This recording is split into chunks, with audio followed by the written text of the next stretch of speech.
திடீர்னு அமெரிக்க அதிபர் Donald Trump என்ன செய்கிறாருன்னு கேட்டால், பத்திரிகையாளர்கள் பேசும்போது எங்களுடைய விட்காஃபும் குஷ்னரும் ஈரானோடு பேசி கொண்டிருக்கிறார்கள். ஈரான் அணு ஆயுதங்களை வச்சிருக்கிறத நாங்கள் விரும்பலை. அமெரிக்கா மரியாதைக்குரிய மூத்த ஈரானுடைய தலைவர்களுடன் பேசி இருக்கிறது.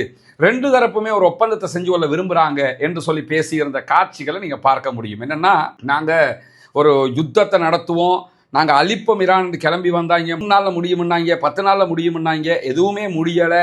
கடைசியில் 48 மணி நேரம் உங்களுக்கு கெடு, இல்லைன்னா எல்லாத்தையும் தொலைச்சு விடுவோம் பாருன்னு சொன்னவர் திடீர்னு என்ன சொல்கிறாருன்னு கேட்டால், நாங்கள் ஈரானுடைய ஒரு முக்கியமான தலைவரோட பேச்சுவார்த்தை நடத்திக்கிட்டு இருக்கிறோம். திடீர்னு ஒரு ஆட்சி மாற்றத்தை கொண்டு வர்றதுக்கு பார்க்குறோம். திடீர்னு ஒரு சமாதானம் வந்துடும். ரெண்டு தரப்புமே சமாதானத்துக்கு நாங்கள் தயாராக இருக்கிறோம்.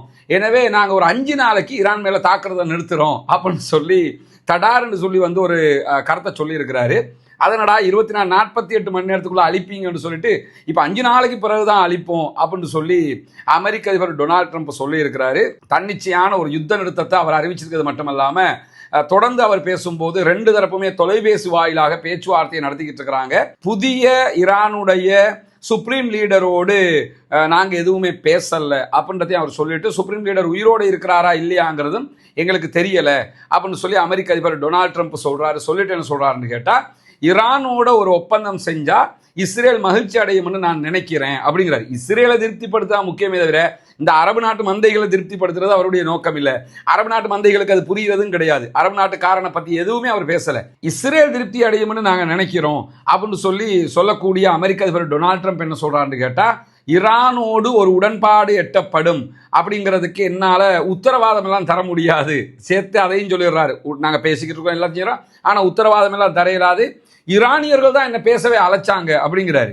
அதுக்கு இன்னைக்கு ஈரான் கன்னத்தில் அறிஞ்ச மாதிரி பதில் சொல்லியிருக்கிறாங்க. அது வேற விஷயம். என்னன்னா, ஈரானியர்கள் பேச அழைத்தார்கள், நாம் இப்போ யுத்தத்தை நிறுத்தணும், நாங்கள் தோத்துட்டோம்னு சொல்லக்கூடாது. இல்லை, ஈரான்காரன் கூப்பிட்டா நாங்கள் பேச்சுவார்த்தைக்கு போனோம்னு சொல்லி தப்பிச்சுக்கிறதுக்காக, கேவலத்தை தவிர்த்து கொள்றதுக்காக உடனே ஈரான்காரங்க தான் எங்களை பேச்சுவார்த்தைக்கு கூப்பிட்டாங்க. நாங்கள் முடிஞ்ச வரைக்கும் பெட்ரோல் எங்ககிட்ட இருக்கணும், இல்லைன்னா அது சாத்தியப்படாது. எல்லா நாடுகளும் இந்த பெட்ரோலை கையில் வச்சுக்கிறதுக்கு அவருடைய தேவையாக இருக்கிறது. நாங்கள் ஒரு உடன்பாட்டை எட்டினோம்னு சொன்னால் செறிவூட்டப்பட்ட யுரேனியத்தை அவங்க கிட்ட இருந்து எடுக்கிறது எங்களுக்கு லேசாக இருக்கும்.